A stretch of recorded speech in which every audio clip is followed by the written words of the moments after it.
जय हिंद दोस्तों, वेलकम टू श्योर राय क्लासेस। आज का हमारा टॉपिक है BA program third year fifth semester का पॉलिटिकल साइंस का, जिसको पब्लिक एडमिनिस्ट्रेशन के नाम से भी जाना जाता है। आज हम यहाँ पे एक व्यक्ति के बारे में बात करेंगे। उन महाशय का नाम है हर्बर्ट साइमन। जी हाँ, अक्सर देखा गया है कि हर्बर्ट साइमन के ऊपर उनके तार्किक निर्णय के ऊपर अक्सर क्वेश्चन आया है। अगर मेरी वो आवाज़ आप तक साफ नहीं आ रही है तो उसके लिए मैं क्षमा चाहता हूँ, क्योंकि काफ़ी टाइम से गला ख़राब है और काफ़ी कोल्ड भी हो रखा है। तो आइए शुरू करते हैं। सबसे पहले हमें ये जानना है कि ये महाशय कौन है, हर्बर्ट साइमन कौन है। हर्बर्ट साइमन एक अर्थशास्त्री है। इन्होंने कुछ पुस्तक भी लिखी हुई है। इनको अपनी पुस्तकों और अपने विषय क्षेत्रों में शोध के लिए इनको नोबेल पुरस्कार से भी सम्मानित किया गया है। ठीक है जी, अब हमें ये भी पता हो गया। इन्होंने कुछ शोध में कुछ चीज़ें प्रकट करी है जो इससे पहले के राजनीतिक चिंतनों का उस समस्या पे ध्यान नहीं गया था, जिस समस्या का ध्यान इन पे गया, मतलब जिस समस्या पर इनका ध्यान गया है। ठीक है जी। सबसे पहले इन्होंने क्या करा, इनकी एक पुस्तक है प्रशासनिक व्यवहार एक निर्णय निर्माण प्रक्रिया। उसमें उन्होंने ये बोला हुआ है कि भाई प्रशासनिक का जो व्यवहार होता है, जब भी कोई एडमिनिस्ट्रेशन की बात की जाती है तो उसमें जो कार्य किया जाता है, सबसे मेन कार्य है निर्णय निर्माण की प्रक्रिया का। प्रशासन तो कोई भी खड़ा कर सकता है, प्रशासन तो कोई भी बना सकता है, लेकिन प्रशासन को जो चलाना होता है वही मुख्य कार्य होता है। सरकार तो कोई भी बना सकता है, लेकिन सरकार को 5 साल तक चलाना वो सबसे बड़ी जिम्मेवारी होती है। तो इसमें उन्होंने ये बोला हुआ है कि ऐसे कौन से निर्णय और निर्माण किया जाए जो कि प्रशासन को एक ऊंचाइयों पे लेके जा सके, जो कि प्रशासन की मुख्य समस्याओं को समझ सके। तो हम दूसरे शब्दों में, आसान शब्दों में बोल सकते हैं कि भाई साइमन साहब ने ये बताने की कोशिश की गई है कि प्रशासन का जो मुख्य एक पॉइंट है, जो प्रशासन का एक महत्वपूर्ण बिंदु होता है, प्रशासन खड़ा करना नहीं होता। प्रशासन के अंदर जो निर्णय लिए जाते हैं, जो निर्माण किया जाता है, वो सबसे महत्वपूर्ण है। भाई इंडियन क्रिकेट टीम का खेलना महत्वपूर्ण नहीं है, महत्वपूर्ण है कि उसमें जो खिलाड़ी वो कैसे खेल रहे हैं, कितना अच्छा खेल रहे हैं। तो आइए अब हम शुरू करते हैं। इनकी ये पुस्तक 1947 में आई, जब देश आज़ाद हुआ था।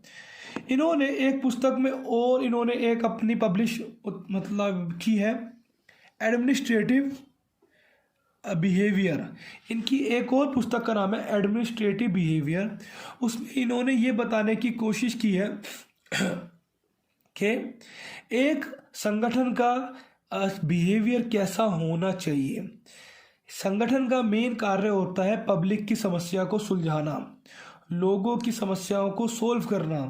संगठन का मेन कार्य होता है पब्लिक की समस्या का समाधान करना, सॉल्यूशन को सुलझाना, पब्लिक की बातों को सुनना। यही एक संगठन का कार्य होता है, कोई भी संगठन हो।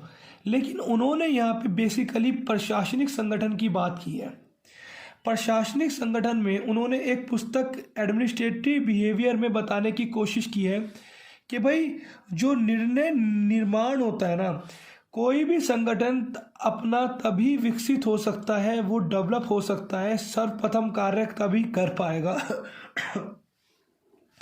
जब निर्णय निर्माण उसका मुख्य केंद्र बिंदु हो।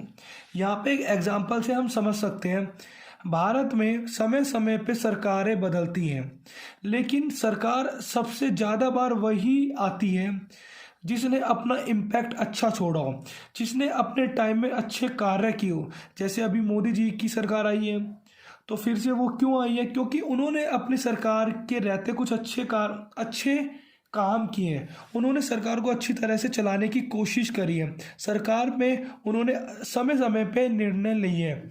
यहाँ पे मैं किसी एक पार्टी की वकालत नहीं कर रहा, एक पर्सनल विचार था जो मैंने बता दिया। सभी पार्टियां वैसे एक सी हैं, इस पर कभी और बात हम अभी करेंगे। इसके बाद उन्होंने ये बताया है भाई, अब हाँ, हम साइमन माशे के बारे में तो समझ गए, उनकी पुस्तक के बारे में भी उनका एक सिद्धांत है। उनका ये मानना है जो निर्णय निर्माण होता है ना, वो तार्किक निर्णय निर्माण के नाम से जाना जाता है। तार्किक निर्णय निर्माण का अर्थ क्या होता है? आसान शब्दों में अगर हम बात करें तो तार्किक निर्णय निर्माण का अर्थ है तर्क के आधार पे। जैसे सिंपल सी बात है, अगर आप कोई कार्य करते हो या जब आप किसी से कन्वर्सेशन करते हो या जब किसी से बहसबाजी हो जाती है तो आप तर्क के आधार पे कार्य करते हो। अगर आपने ऐसा करा तो वो ये बोलेगा, अगर उसने ऐसे फिर से रिप्लाई करा तो आपके पास भी तो कुछ ना कुछ काउंटर अटैक होना चाहिए। तर्क क्या है, मतलब उसके पीछे का मुख्य रीज़न क्या है? तार्किक निर्णय का होता है कि किसी भी चीज़ को करने के लिए एक सिस्टमेटिक चीज़ को फॉलो किया जाना चाहिए। ऐसा नहीं है कि किसी भी इंसान को कोई भी कार्य सौंप दो। एग्जाम्पल के लिए मैं यहाँ आपको बताना चाहता हूँ और आपको पूरा ये यूनिट समझ में आ जाएगी। जैसे सिंपल सी बात है, अगर भारत सरकार को, भारत की गवर्नमेंट को अगर विदेश मंत्री को चुनना हो, आप मुझे कमेंट करके बताइएगा कि अभी विदेश मंत्री कौन है। तो क्या किसी अनपढ़ इंसान को विदेश मंत्री बना सकते हैं क्या? या पाकिस्तान की गवर्नमेंट की तरह जैसे उन्होंने बिलावल भुट्टो को विदेश मंत्री बना दिया, क्या ऐसे बना सकते हैं क्या? बिल्कुल नहीं। विदेश मंत्री वही होना चाहिए जिसको विदेशी नीति का ज्ञान हो, जिसको विदेशों का ज्ञान हो कि अमेरिका की पॉलिसी क्या है, जापान की पॉलिसी क्या है, चीन की पॉलिसी क्या है। सिर्फ ज्ञान होने से कुछ नहीं होगा, अच्छा ज्ञान होना चाहिए कि अगर अमेरिका भारत के साथ ऐसा करेगा तो हमें ये करना है। अब आपको समझ में आ रहा है? नॉलेज होने से नहीं होता, काफ़ी ज़्यादा गहराई की नॉलेज होनी चाहिए। उसने हर एक कंडीशन से निपटने के लिए अपने प्लान पहले से तैयार किए होने चाहिए। तार्किक का अर्थ होता है तर्क के साथ अपनी क्रियाओं को करना।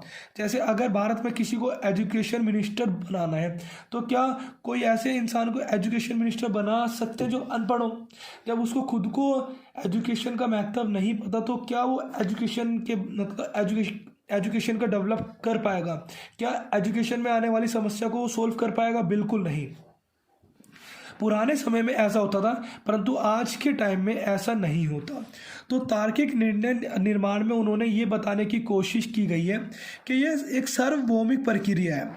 इसका अर्थ है कि कोई भी सरकार अगर प्रशासन का कार्य करती है तो वो तर्क के आधार पे ही अपने मंत्री और अपने संगठन का निर्माण करती है कि भाई जैसे एजुकेशन के लिए उस बंदे को चुना जाए जिसके पास अच्छी तालीम हो या जिसका बैकग्राउंड मतलब एजुकेशन से हो। स्पोर्ट्स मिनिस्टर उसको चुना जाए जो कि ऑलरेडी स्पोर्ट्स खेल चुका हो या उसको स्पोर्ट्स की अच्छी जानकारी हो। परंतु चलो ये अगला पॉइंट होएगा, मैं आगे बहस नहीं करूँगा इस पर। तो ये एक सार्वभौमिक प्रक्रिया है, परंतु आज भी बहुत से ऐसे प्रशासन हैं जो उन व्यक्तियों को सौंप दिए जाते हैं जिन व्यक्तियों को उसकी ABCD तक नहीं पता होती। अगला पॉइंट होता है मुख्य निर्माण प्रक्रिया। अब यहाँ पे क्या है, उनका मानना है कि किसी भी प्रशासन को अच्छी तरह वो तभी चलाया जा सकता है जब उसमें तार्किक निर्णय निर्माण हो, अर्थात एक प्रकार का सिस्टमेटिक उसमें सिस्टमेटिक कार्य किया जाए। ऐसा नहीं कि मुंह उठाए कुछ भी कार्य कर दिया जाए, जैसे पाकिस्तान मिनिस्टर आए दिन कुछ भी बोलते हैं इत्यादि। उन्होंने इसके लिए कोई चीज़ों को बताया। उनका मानना है कि प्रशासनिक व्यवहार में अगर हम निर्माण कार्य को करते हैं तो उससे क्या क्या बेनिफिट होएगा। सबसे पहले विकल्पों की बजाय हमें गतिविधियों को महत्वपूर्ण समझना है। अब यहाँ पे गतिविधि क्या है? गतिविधि का अर्थ है जो व्यक्ति किसी चीज़ को कर रहा हो, DOING, डूइंग। गतिविधि का अर्थ है जैसे अगर सिंपल सा है, अगर भारत में किसी को खेल मिनिस्टर बनाना है या तो वैसे बहुत सारे मिनिस्टर के लिए चेहरे आ गए तो पर हम किसको बनाएंगे? हम उसी को बनाने की कोशिश करेंगे जिसने पहले अच्छा खेला होगा, जिसने पहले अच्छे काम करे होंगे उसी फील्ड में, या जो अभी खेल के संबंधित में कुछ ज़्यादा अच्छा कर रहा है, जिसकी गतिविधियाँ एक्टिव हैं। तो हमारे पे विकल्प तो बहुत सारे थे, पर हमने उसको चुना जो अभी उस चीज़ में ज़्यादा एक्टिव है, जिसको ज़्यादा नॉलेज है, जिसको डीपली नॉलेज है। तो उनका मानना है प्रशासनिक व्यवहार निर्माण प्रक्रिया के इम्पोर्टेंस क्या है, विकल्प की बजाय गतिविधियों को चुनते हैं। अब गतिविधि क्या होती है? जो कार्य करा जा रहा है या फिर कराया जा रहा है, उसमें उसका रिजल्ट क्या आ रहा है। अब जैसे भाई भारतीय क्रिकेट टीम में अगर कोई कैप्टन है, अगर वो अच्छी बैटिंग कर रहा है, अच्छी बॉलिंग कर रहा है, या फिर अपने खेल में सर्वश्रेष्ठ प्रदर्शन कर रहा है, इट मीन्स तो समय के साथ साथ उसे कैप्टन का पद भी दे दिया जाएगा। क्यों? क्योंकि वो अपने खेल को काफ़ी अच्छी तरह समझ चुका है और उस खेल में वो अधिक रुचि ले रहा है। इसीलिए जब किसी का खेल अच्छा नहीं होता तो शायद उसको कैप्टन के पद से भी हटा देते हैं। इसके साथ साथ उन्होंने ये बताया है कि विकल्पों की जगह गतिविधियों को चुनो। एक और एग्जांपल, भाई अगर किसी भी अगर क्रिकेटर ने अच्छे रन किए हैं अभी 6th या 7th डाउन पे आके, और उसने पिछले 4-5 मैचों में कंटिन्यूसली अच्छे अगर रन करे हैं, तो जो चयन करता है उसका मानना होएगा भाई इसको आने वाली श्रृंखला के लिए भी चुना जाए, क्योंकि उसके जो अभी गतिविधियां हो रही है, जो अभी वो कार्य कर रहा है, वो अच्छे तरह से कर रहा है। क्षमा चाहता हूँ, आवाज़ साफ नहीं आ रही है। इसके साथ ही साथ क्या है, विकल्पों से पहले आते हैं। उनका मानना है कि जो विकल्प हैं उससे पहले गतिविधियां आती हैं। भाई अगर कि भारतीय क्रिकेट टीम को किसी भी 15 खिलाड़ियों को चुनना है, तो हमारे पास वैसे बहुत सारे विकल्प है, 20-25 खिलाड़ी हैं, लेकिन हम चुनेंगे किसको? जो वर्तमान में अच्छे कार्य कर रहे हैं, जो अभी अच्छे कार्य कर रहे हैं, उन्हीं को टॉप 15 में लिया जाएगा। हमारे पे विकल्प तो बहुत सारे हैं, परंतु विकल्प से पहले उन व्यक्तियों के कार्य हमारे पास आ गए कि भाई इन्हीं को लेना चाहिए। शायद अब आपको ये समझ में आ रहा है। इसके बाद है विकल्प की पूरी तरह से समझ। ये निर्माण प्रक्रिया केवल और केवल वही व्यक्ति कर सकता है जिसको विकल्प का अच्छी तरह से पता हो। भाई अगर ओपनर के लिए किसको चुना जाए, या फिर जो कि लास्ट में आते हैं उनके लिए, या मिडल बैटिंग के लिए किसको चुना जाए, ये वही व्यक्ति कर सकता है जिनको विकल्पों का पूरा ज्ञान हो। इसीलिए जो भी चयनकर्ता होते हैं वो सभी विकल्पों को देखते हैं, परखते हैं और सर्वश्रेष्ठ उसमें से चुनने की कोशिश करते हैं। अगर कोई सीरीज आ रही है तो अपने मुख्य खिलाड़ियों को उतारेंगे। अगर किसी ऐसी ही लोकल अगर टीमों के साथ मैच होते हैं तो छोटे मोटे खिलाड़ियों को उतारेंगे। ये एक एग्जाम्पल है, आप अपने एग्ज़ाम में मत लिख के आना। इसके साथ साथ उन्होंने ये बताया है कि एक अच्छा प्रशासन तभी हो सकता है जब वो अच्छे कार्य कर रहा हो, और ये अच्छे कार्य 2 चीज़ों पे ही निर्भर करते हैं। एक तो निर्णय लेने की प्रक्रिया, दूसरा गतिविधियाँ। भाई गतिविधियों के ऊपर ही निर्णय लिया जाएगा। अगर कोई अच्छा कार्य कर रहा है तभी उसी के ऊपर डिसीजन लिया जाता है। अब शायद आपको ये समझ में आ रहा होगा। अगर आपको ये वीडियो पसंद आए तो प्लीज़ इसको लाइक कीजिए। दोस्तों बहुत मेहनत लगती है वीडियो को बनाने में, और ख़ासकर ऐसे टाइम में जब आपकी हेल्थ आपके साथ ना हो। बहुत कुछ सोचा हुआ था कि आपके सारे नोट्स प्रोवाइड कर दिए जाए, पर पिछले 2 दिनों से काफ़ी ज़्यादा हेल्थ इश्यूज आने शुरू हो गए हैं। चलिए छोड़िए, तो ज़िंदगी का हिस्सा है। आगे हम चलते हैं। कमेंट करके ज़रूर बताइएगा कि आपको वीडियो कैसा लगा। अगला पॉइंट है, उनका मानना है कि निर्णय निर्माण में हमें कुछ चीज़ों पे हमें महत्वपूर्ण भूमिका अदा करता है। निर्णय निर्माण हमें कुछ बातों की ओर संकेत करता है। जैसे निर्णयों का निर्माण तभी किया जाता है जब कथ्यों पर आधारित हो। कथ्यों का आधारित मतलब आप किसी चीज़ के ऊपर निर्णय तभी लोगे, या भारतीय बीसीसीआई की जो टीम है वो जब खिलाड़ियों को चुनेगा वो तभी चुनेगा जब उनके पास किसी खिलाड़ी के रिकॉर्ड, अभी के मौजूदा रिकॉर्ड उनके पास होएंगे कि भाई उस बंदे ने घरेलू सीरीज में काफ़ी अच्छा प्रदर्शन करा है, या पिछले 5 मैचों में ऐसा करा है। या फिर अगर हम भारतीय प्रशासन में उदाहरण की बात करते हैं तो जयशंकर साहब हैं, उन्होंने काफ़ी अच्छी उनकी विदेश नीति है। क्योंकि वो पहले अमेरिका में भारतीय एम्बेसडर थे, ऐसे ही कई दूसरे मुल्कों में भी वो एम्बेसडर रह चुके हैं, तो उनको विदेशी नीति का काफ़ी ज़्यादा नॉलेज है। इसीलिए उनके पास कथ्य है कि कोई सा अगर सरकार ये करती है तो उसके खिलाफ हमारे पास प्रूफ होना चाहिए, या उसके बचने के लिए या उस पर काउंटर अटैक करने के लिए हमारे पास ये होना चाहिए। जैसे अगर चीन का इतिहास उठाते हैं तो जब भी चीन में घरेलू हिंसा होती है, सरकार के खिलाफ षड्यंत्र होता है, तो चीन अपनी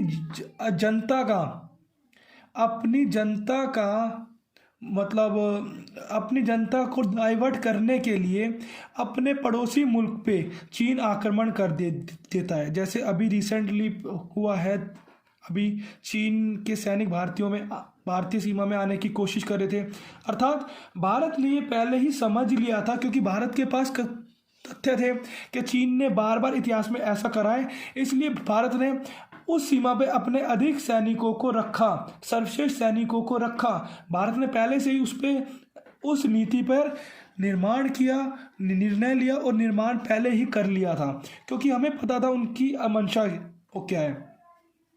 इसके साथ साथ निर्णय निर्माण ये तभी हो सकता है जब आपके पास सूचनाओं का परीक्षण हो, आपके पास सूचना इतनी सारी हो कि आप किसी भी चीज़ का निर्णय ले सको। भाई कॉमन सी बात है, आप निर्णय तभी ले पाओगे जब आपके पास नॉलेज होएगी। विदाउट नॉलेज आप किसी चीज़ पे नहीं पहुंच सकते। जज साहब भी निर्णय तभी लेता है जब उसको केस की जानकारी होती है, बिना केस के वो निर्णय नहीं लेता। इसके साथ साथ ये है कि अगर बिना निर्णय निर्माण पे कोई कार्य प्रशासन में किया जाएगा तो क्या होगा। ये एक कठिन कार्य हो जाएगा, प्रशासन को चलाना काफ़ी कठिन हो जाएगा। इसके साथ साथ अगर प्रशासन समस्या को ही समझ पाया तो प्रशासन का तो कोई अस्तित्व ही नहीं रह जाएगा, क्योंकि प्रशासन का मेन कार्य क्या है, जनता के कार्य करना, जनता की समस्या को सुलझाना, जनता के लिए कार्य करना।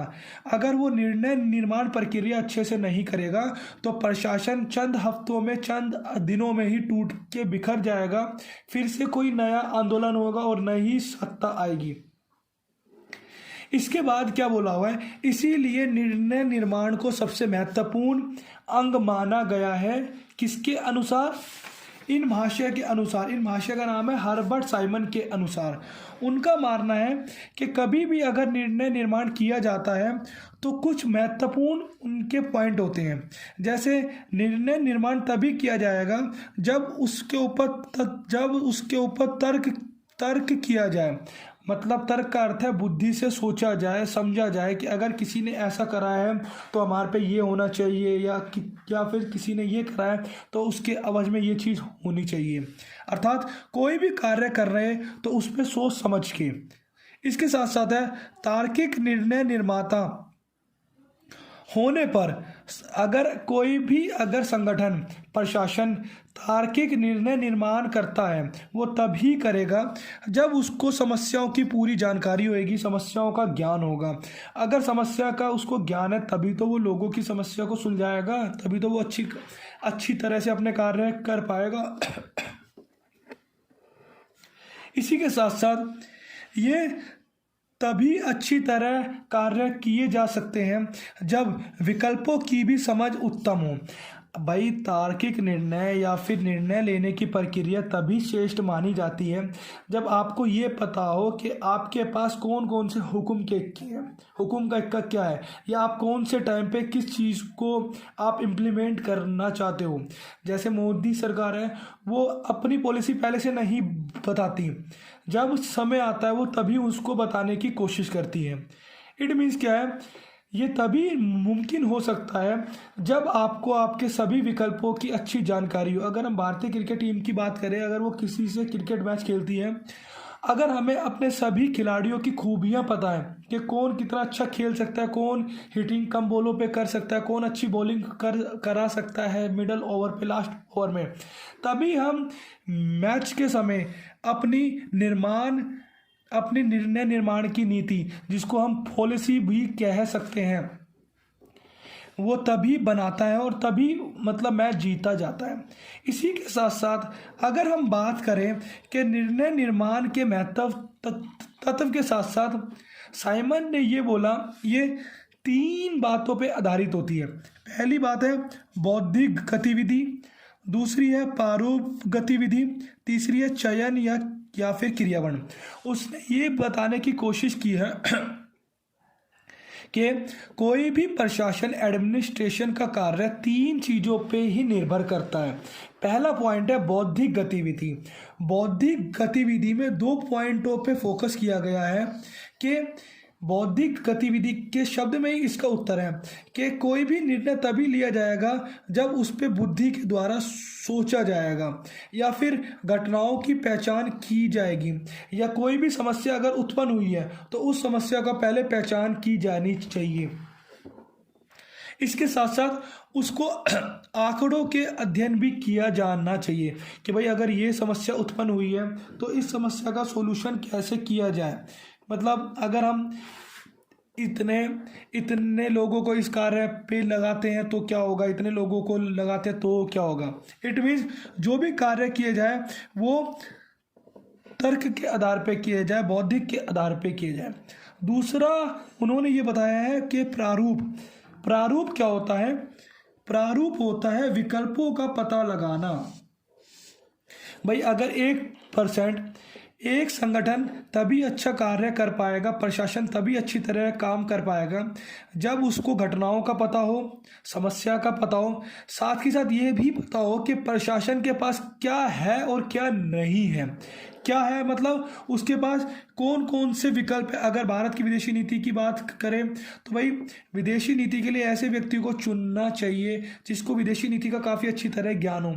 अगर विदेशी नीति वाले व्यक्ति को विदेशी नीति का ज्ञान ही नहीं होगा, ज्ञान होने से ही कुछ नहीं होएगा, दूसरों की विदेशी नीति का, दूसरों की चालों का भी ज्ञान होना अनिवार्य है। साथ ही साथ गतिविधियों का अध्ययन के प्रारूप गतिविधियों में ये है कि हमें अपने विकल्पों का पता होना चाहिए कि सरकार के पास प्रशासन में क्या क्या विकल्प है। इसीलिए कभी भी जब कोई बड़ा केस आता है तो अगर दिल्ली पुलिस के पास, तो उसमें वो अपने ऐसे इंस्पेक्टर को लगाने की कोशिश करती है जो सबसे होनहार हो। भाई दिल्ली पुलिस के पास इंस्पेक्टरों की कमी थोड़ी ना है, लेकिन उनके पास विकल्प बहुत सारे हैं, लेकिन उन विकल्पों में से किसी एक को चुनेगी जो सबसे होनहार होगा, जिसने ऐसे केस इतिहास में सुलझाए हैं, है ना। तो अब आपको समझ में आ रहा होगा। इसके साथ ही साथ है चयन और क्रियावर्ण। चयन में ये बताया गया है कि सबसे श्रेष्ठ विकल्प का चुनाव। भाई यहाँ पे विकल्प बहुत सारे हैं और उससे चुनना है जो कि अभी अच्छा कार्य कर रहा हो और पुराने समय में भी अच्छा किया हो। अगला पॉइंट है, इसमें क्या है, हमें उसी को चुनना है जो सबसे सर्वश्रेष्ठ हो सभी विकल्पों में, और उसके परिणाम, अगर वो कोई कार्य करता है तो उसके क्या क्या परिणाम हो सकते हैं। शायद ये पॉइंट अब आपको समझ में आ गया होगा। बस लास्ट पॉइंट है, ज़्यादा बड़ी नहीं है, मैं इसे जल्द से जल्द समाप्त करता हूँ क्योंकि कल आपका एग्ज़ाम भी है। आप सभी मुझे कमेंट करके बताइएगा कि आपका एग्ज़ाम कैसा हुआ, आपका हिस्ट्री का एग्ज़ाम कैसा हुआ और आपका पॉलिटिकल का कैसा हुआ, इसके साथ साथ आप गांधी अध्ययन कैसा हुआ। अब लास्ट पॉइंट है, उन्होंने ये बोला हुआ है कि निर्णय निर्माण की प्रक्रिया की उपयोगिता क्या है। आज के टाइम में भाई ये इम्पोर्टेंट क्यों है, एक चीज़ को बार बार घुमा फिरा के, बट ये है शब्द वही है, आपको एक्सप्लेन कुछ दूसरे हिसाब से करना है। कुछ भी आप लिख सकते हो, बस शर्त ये है कि आप जो लिख रहे हो वो आंसर से कनेक्ट करना है आपको बस। इसमें इन्होंने ये बोला है भाई एक निर्णय निर्माण की सबसे अच्छी उपयोगिता तभी हो सकती है जब समस्या संबंधी जानकारी हासिल हो आपको, जब विकल्पों के परिणाम के बारे में आप जानते हो, जब आपको पता है कि महत्व के अनुसार हमें किस विकल्प को चुनना है। भाई अगर इंडिया क्रिकेट टीम बैटिंग कर रही है और बैटिंग के समय 2 विकेट जल्दी अगर आउट हो जाते हैं तो शायद क्रिकेट टीम अपने विकल्पों, अपने स्ट्रेटजी में चेंज करेगी कि भाई अब इसको आना था, इसको ना लेके आए, 5वें नंबर 7वें नंबर के बल्लेबाज या किसी दूसरे नंबर के बल्लेबाज को ले आते हैं। इसके साथ साथ तुलना करके उत्तम परिणाम को जानना। भाई एक प्रशासन तभी अच्छा हो सकता है जब उसको अपनी समस्या की जानकारी पता हो, उनको पता हो कि वो क्या है, उनके पास क्या साधन है और उस साधन का वो कैसे उपयोग कर सकते हैं। समस्या क्या है, समस्या का कैसे सुलझाना है और समस्या को सुलझाते समय क्या क्या समस्याएं आएगी और उन समस्या के समाधान के बाद भी क्या चुनौतियां आएगी। इसके बाद बस ये आखिरी है, उन्होंने ये बोला है कि भाई तार्किकता के प्रकार 6 प्रकार के हैं। 6 प्रकार से आप तार्किकता को समझ सकते हो। जैसे व्यक्तिपरक तार्किकता में क्या होता है, उपलब्धियों के महत्व को उसी व्यक्तियों को चुना जाता है जिसने पहले काफ़ी उपलब्धियां हासिल करी हो। प्रशासन में किसी कार्य को करने के लिए उसी व्यक्तियों को चुना जाता है जिसने पहले उपलब्धियां काफ़ी हासिल करी हो उस क्षेत्र में। अगला है वास्तुपरक तार्किक। इसमें क्या है, इसमें बोला हुआ है यहाँ पे उस कंडीशन को शो करता है कि जो परिस्थिति के अनुसार अपने आप को चेंज करे और उसी के अनुसार कार्य करके अपना मान बढ़ा दे। जैसे कि जयशंकर जी हैं, जब वो अमेरिका में थे तो उन्होंने अमेरिका में जब भारत की आलोचना हो रही थी या भारत के लिए कुछ रूस से संबंधित बातें हो रही थी तो उन्होंने अमेरिका को ही आईना दिखा दिया कि चलो ये अलग पॉइंट हो जाएगा, शायद अब आपको समझ में आ रहा है। इससे हुआ क्या, इससे मान बढ़ा किसका, अब विश्व में जयशंकर जो साहब हैं उनका मान बढ़ना अब शुरू हो गया कि हाँ भाई कि अगर फॉरेन पॉलिसी के कोई जाने माने अगर इंसान है तो वो जयशंकर साहब हैं। इसके बाद क्या है, विमर्शी तार्किकता। इसमें क्या है, सोच समझकर समायोजन करना। भाई हमें ऐसे विकल्पों का चयन करके अपने प्रशासन में लेके आना है, अपने कार्यों में लेके आना है। अगला पॉइंट है क्या, व्यक्तिगत तार्किकता। यहाँ पे व्यक्ति परक है और यहाँ पे व्यक्तिगत है, कंफ्यूजन मत क्रिएट करना। यहाँ पे है व्यक्ति परक तार्किकता में क्या होता है, व्यक्ति अपने आप से निर्णय लेता है। जैसे भारतीय मूवीज़ में, बॉलीवुड मूवीज़ में दिखाया गया है कि कोई सुपर खौफ होता है, कोई IAS IPS के ऊपर जो मूवी होती है तो IAS IPS खुद ब खुद अपने दम पे निर्णय ले लेता है, बाद में निर्णय लेने के बाद वो विलन को मारता है और अंत में उसका निर्णय सही हो जाता है।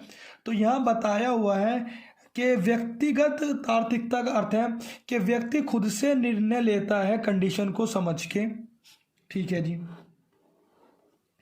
और इसका संबंध व्यक्तियों से ही होता है, सिर्फ प्रत्येक व्यक्ति से होगा, ऑर्गेनाइजेशन से नहीं होगा। इसके बाद है प्रबंध तार्किकता। इसका क्या है, ये स्थान व साधन, मतलब जो आपके पास साधन है और जो आपके पास संसाधन है, साधन संसाधनों को देखते हुए आपके पास क्या है और आप उन क्या साधनों से क्या कर सकते हो उसके अनुसार कार्य करवाता है भाई ये। अगला और लास्ट पॉइंट है संगठनात्मक तार्किकता। इसमें बोला हुआ है जो निर्णय लिए जाते हैं वो पूरे संगठन के आधार पर लिए जाते हैं और पूरे संगठन के द्वारा लिए जाते हैं। तो अब ये आपकी यूनिट, ये आपका चैप्टर समाप्त हुआ। अगर आपको वीडियो पसंद आया तो वीडियो को लाइक कीजिए, अभी चैनल पे आए हैं तो चैनल को सब्सक्राइब कीजिए, कमेंट करना मत भूलिएगा, आपका कमेंट हमारे लिए मोटिवेशन का काम करते हैं। ये तार्किकता के 6 प्रकार हैं कि प्रशासन कोई भी कार्य जब करती है तो इन्हीं 6 विधियों को माइंड में रखती है। इन्हीं 6 विधियों के द्वारा भाई एक यही या तो वो इसको चुन लेगी या इसको चुन लेगी या इसको या इसको। अब हम मिलते हैं अगली वीडियो में, तब तक के लिए जय हिंद, जय भारत।